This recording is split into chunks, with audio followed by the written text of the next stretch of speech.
आप सभी का जय जीएस वाला में यूट्यूब चैनल में स्वागत है। दोस्तों, कल की क्लास में हम लोगों ने ललन टॉप के अंतर्गत वायरस से होने वाले रोगों का एक कोड याद रखा था, एक तरीका याद किया था, बहुत अच्छा तरीका था। और आज के इस वीडियो में हम लोग भारत में शिक्षा व्यवस्था के विकास की बात करने वाले हैं कि भारत में समय समय पर सबसे पहले कौन सा कॉलेज खोला गया, फिर समय समय पर शिक्षा के क्षेत्र में कौन कौन से नए अनुप्रयोग किए गए। उन सभी से संबंधित इस वीडियो में बहुत सुंदर तरीके से चीज़ें बनाई गई हैं, जो आप एक बार अगर सही से पढ़ लेते हैं तो आपको चीज़ें याद हो जाएंगी और हर एक एग्ज़ाम में यहाँ से एक कम से कम क्वेश्चन फंसने का पूरी संभावना आपकी बनी रहेगी। तो इस चीज़ को याद करने के लिए सबसे पहले हमको ये नोटिस करना है कि जो भारत में शिक्षा व्यवस्था का विकास है, उसका जो क्रम है, उस क्रम के तहत हम किस तरीके से चीज़ें याद करें कि एकदम सीधे एकदम सारी चीज़ें क्रम से हमको याद हो जाएं। तो इसके लिए मैंने आपको ये एक जो है फॉर्मूला बना रखा है।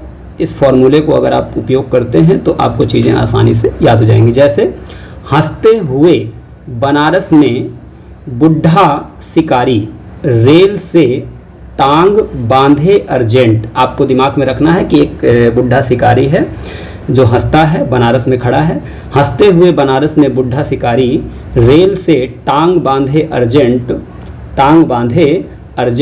राधा देखे UCGN को। यहाँ तक चीज़ें याद रखना है। इसके बाद नीचे की लाइन भी याद रखना है। रेल से टांग बांधे अर्जेंट राधा देखे UCGN को। ये बात तो ऊपर भी लिखी थी। इसके बाद याद रखना है नाप के। इतनी लाइन अगर आप याद कर लेते हैं, और ये बहुत कठिन लाइन नहीं है, इसको आसानी से याद किया जा सकता है। यदि आप चाहो तो कुछ भी याद कर सकते हो। जब हमने भारत के सभी गवर्नर जो भारत में आए थे, वायसराय गवर्नर, उसका कोड आपको याद करा रखा है, जितना बड़ा है। तो ये तो बहुत छोटी लाइन है, ये तो आप आसानी से याद कर सकते हैं। तो कैसे याद रखेंगे? हंसते हुए बनारस में क्या याद रखेंगे बच्चे लोग? हंसते हुए बनारस में बुढ़ा शिकारी रेल से टांग बांधे अर्जेंट राधा देखे UCGN को। यहाँ तक बोलना है। उसके बाद बोलना है देखे एन को के बाद बोलना है नेप नाप के। क्या बोलना है? नेप नाप के। अब इसको किस तरीके से चीज़ें हमें याद करनी है जरा देखिए।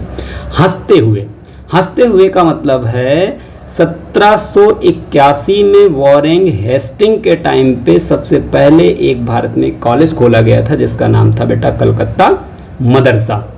यहाँ पर हंसते से हेस्टिंग याद रखना है कि हेस्टिंग के टाइम पे 1781 में कलकत्ता मदरसा की स्थापना की गई थी।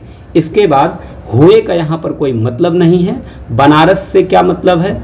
तो 1781 के बाद बेटा 1791 आएगा, और यहाँ पर बनारस में संस्कृत कॉलेज की स्थापना की गई थी और इसे जोनाथन डंकन के प्रयासों के द्वारा स्थापित किया गया था।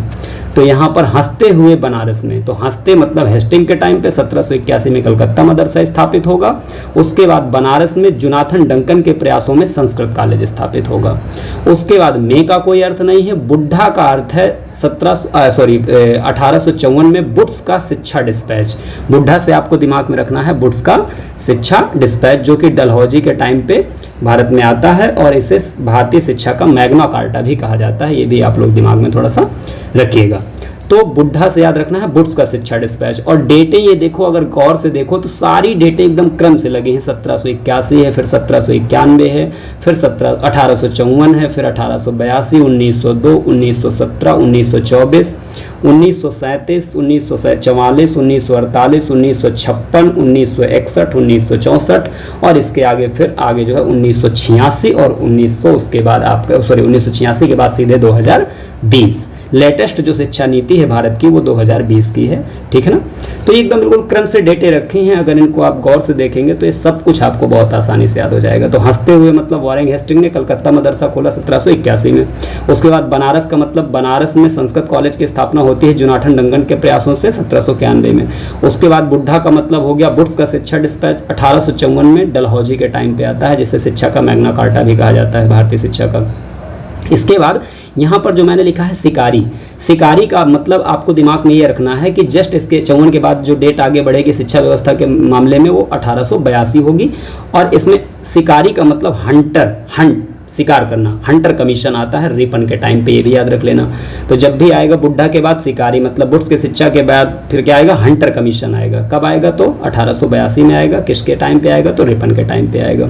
उसके बाद रेल का मतलब होता है रैले कमीशन, यहाँ पर आपको दिमाग में रखना है। रैले कमीशन 1902 में आया। सीधे सीधे कई बार एग्जाम में डेट मैच कराने के लिए पूछ लेता है कि रैले कमीशन कब आया, हंटर कमीशन शिक्षा से संबंधित हंटर कमीशन कब आया, वुड्स का शिक्षा डिस्पैच कब आया, बनारस में जोनाथन डंकन ने कब स्कूल संस्कृत कॉलेज की स्थापना की, ये सब सीधे सीधे कई बार एग्जाम में पूछ लेता है।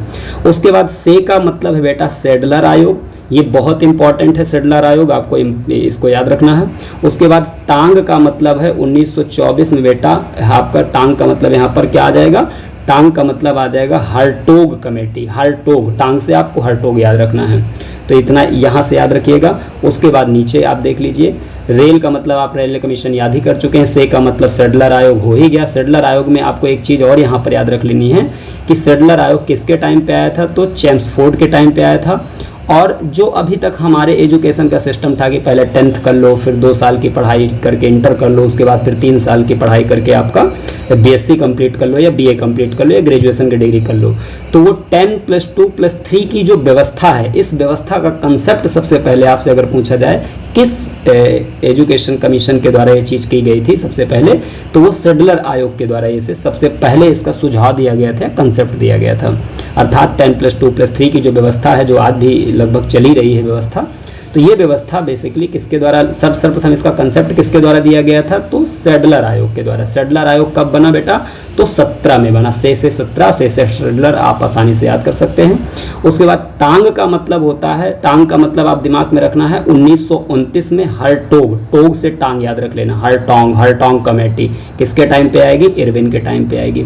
फिर बांधे का मतलब होता, बांधे का मतलब आपको बर्धा याद रख लेना है। बर्धा योजना कब आई थी, बेसिकली बर्धा योजना गांधी जी को द्वारा प्रस्तुत की गई थी और ये आई थी 1937 में। 29 के बाद सीधे 37 आएगा, आपको दिमाग में रखना है, ठीक है ना। 1-2 बार आप इसकी प्रैक्टिस करेंगे लिखने की, तो ये बिल्कुल आसान लगेगा, बिल्कुल कठिन नहीं लगेगा और आसानी से चीज़ें याद हो जाएंगी और हर एक एग्जाम में कम से कम एक क्वेश्चन आप करने सीख जाएंगे। अर्जेंट का मतलब आपको दिमाग में रखना है सार्जेंट, अर्जेंट से सार्जेंट याद रखना है। सार्जेंट योजना ये भी शिक्षा से रिलेटेड है और ये आई थी 1944 को आई थी, अर्थात 1944 को आई थी। उसके बाद बेटा राधा से दिमाग में रखना है राधा कृष्णन आयोग को, और ये कब बना था, तो 1948 में बना था। ये भी शिक्षा, सब भारतीय शिक्षा से रिलेटेड ही चीज़ें हैं। उसके बाद देखे का कोई संदर्भ नहीं है, इसका कोई मतलब नहीं है। उसके बाद यूसीजी, राधा देखे यूसीजी, यूसीजी को दिमाग में रखेगा 1956 में, ठीक है ना। यूसीजी कमीशन 1956 में बना था, तो इसको याद रख लीजिएगा। एन का मतलब है एनसीईआरटी, एन का मतलब बेटा क्या है, एनसीईआरटी। एनसीईआरटी की स्थापना कब हुई थी, ये भी एजुकेशन से रिलेटेड है, तो ये दोस्तों 1961 में बना था एनसीईआरटी। कई बार सीधे सीधे इससे डेट पूछ लेता है। फिर उसके बाद एन का मतलब एनसीईआरटी हो गया। उसके बाद को का मतलब है बेटा यहाँ पर कोठारी आयोग। क्या मतलब है, कोठारी आयोग। कोठारी आयोग बना था 1964 में और इसके बारे में याद रखना, आज़ाद भारत में सबसे पहले कोठारी आयोग ने ही 10+2+3 जो व्यवस्था है हमारे एजुकेशन की, अर्थात हाई स्कूल, उसके बाद फिर इंटर, उसके बाद 3 साल का बीए और बीएससी वगैरह, ये व्यवस्था की सिफारिश की थी किसने भारत में, तो ये कोठारी आयोग ने की थी। और बाद में इन्हीं की सिफारिश के आधार पर जो हमारी राष्ट्रीय शिक्षा नीति 1986 में आती है, इसके तहत इस व्यवस्था को क्या कर दिया गया था, लागू कर दिया गया था। तो राधा देखे यूसीजीएन, एन का मतलब एनसीईआरटी और नेप का मतलब, को का मतलब कोठारी आयोग हो गया 1964 में, और नेप का मतलब हो गया राष्ट्रीय शिक्षा नीति, अर्थात नेशनल एजुकेशन पॉलिसी। जो पहली नेशनल एजुकेशन पॉलिसी हमारे देश की आज़ाद भारत की आएगी वो बेटा 1986 में आएगी और इसी के तहत हम 10+2+3 व्यवस्था को लागू करेंगे। हालांकि इनके अंदर बहुत सारी डिटेल है, ये अभी मैं केवल ललन टॉप के हिसाब से शॉर्टकट याद करने का केवल तरीका बता रहा हूँ। आगे चल के जब मौका मिलेगा तो इसके डिटेल में भी हम लोग बात करेंगे। उसके बाद नेप के बाद नापके, नापके का मतलब क्या है, राष्ट्रीय शिक्षा नीति, सबसे लेटेस्ट वाली जो हमारी अभी बिल्कुल लेटेस्ट राष्ट्रीय शिक्षा नीति 2020 की है। कई बार इसका डेट पूछ सकता है कि बताओ भाई राष्ट्रीय शिक्षा नीति जो लेटेस्ट है वो किस सन में लागू हुई, तो 2020 में। तो कुल मिलाकर के ये सारी चीज़ें देखो, आप इनको गौर से एक बार देख लीजिए, चूंकि इससे संबंधित अभी मैं आपसे 4 से 5 क्वेश्चन करूंगा, आप उनके जवाब देना चाहेंगे, ठीक है ना। हंसते हुए, हंसते मतलब हेस्टिंग ने 1781 कलकत्ता मदरसा। बनारस मतलब बनारस में जोनाथन डंकन ने संस्कृत कॉलेज 1791 में। बुढ़ा मतलब बुड्स का शिक्षण स्पर्श 1854 डलहौजी के टाइम पे। शिकारी का मतलब हंटर कमीशन आया था रिपन के टाइम पे 82 में। रेल का मतलब रेले कमीशन आया था जो 1902, और ये सभी के सभी एजुकेशन से रिलेटेड है। से का मतलब सेडलर आयोग, ये बना था 1917 में। टांग का मतलब हार्टोग कमेटी 1924। बांधे का मतलब बेटा बारधा योजना आई थी 1937 में आई थी। अर्जेंट का मतलब सार्जेंट योजना 1944 में आई थी। राधा का मतलब राधा कृष्णन आयोग 1948 में बना था। यूसीजी कब बना था तो 1956 में बना था। एन का मतलब एनसीईआरटी कब बना था तो 1961 में बना था। को का मतलब कोठारी आयोग कब बना था तो 1964 में बना था। को के बाद फिर नेप का मतलब राष्ट्रीय शिक्षा नीति पहली कब लागू हुई हमारी 1986 में लागू हुई। नाप के का मतलब जो हमारी दोबारी राष्ट्रीय शिक्षा नीति है वो कब लागू हुई तो बेटा 2020 में लागू हुई। मुझे उम्मीद है कि आपको ये चीज़ बहुत अच्छी समझ में आई होगी, और अब आपको जो भी आपने अभी तक चीज़ें पढ़ी इससे रिलेटेड कुछ क्वेश्चन के जवाब देना है। तो आपको जवाब देना है, कमेंट जरूर करना है कि कौन सा आंसर। जैसे पहला क्वेश्चन है, पहला क्वेश्चन को गौर से देखिए, भारत में अंग्रेजी शिक्षा का मैग्ना कार्टा किसे कहा जाता है। तो जरा जवाब दीजिए, भारत में अंग्रेजी शिक्षा का मैग्ना कार्टा किसे कहा जाता है। तो मुझे उम्मीद है कि आप इसका सही जवाब देंगे। फिलहाल मैं आपको इसका आंसर बता दे रहा हूं। तो इसका जो सही आंसर है वो है बुड्स का शिक्षा डिस्पैच, जो 1854 में लागू हुआ। उसके बाद दूसरा क्वेश्चन है, विश्वविद्यालय अनुदान आयोग जिसे हम यूसीजी कहते हैं, ठीक है ना, की स्थापना किस वर्ष की गई। तो मैंने कहा था अभी यूसीजी की स्थापना किस वर्ष की गई। देखिए इस चित्र में भी मैंने एक बार आपको दिखा दूं, यूसीजी कब बना बेटा तो 1956 में बना। तो इसका आंसर आप क्या टिक करेंगे तो यूसीजी कब बनेगा बेटा 1956 में बनेगा। इसके बाद राष्ट्रीय शैक्षिक अनुसंधान और प्रशिक्षण परिषद, ये बेटा इसका मतलब है एनसीईआरटी। एनसीईआरटी कब बनेगा तो ये कब बनेगा तो ये बेटा आपको अभी कोड में बताया है, एनसीईआरटी 1961 में बनेगा। यहाँ पर 2 बार रिपीट हो गया 1961, कोई दिक्कत नहीं, 1961 इसका आंसर है। इसको आप 1971 कर लीजिए, ठीक।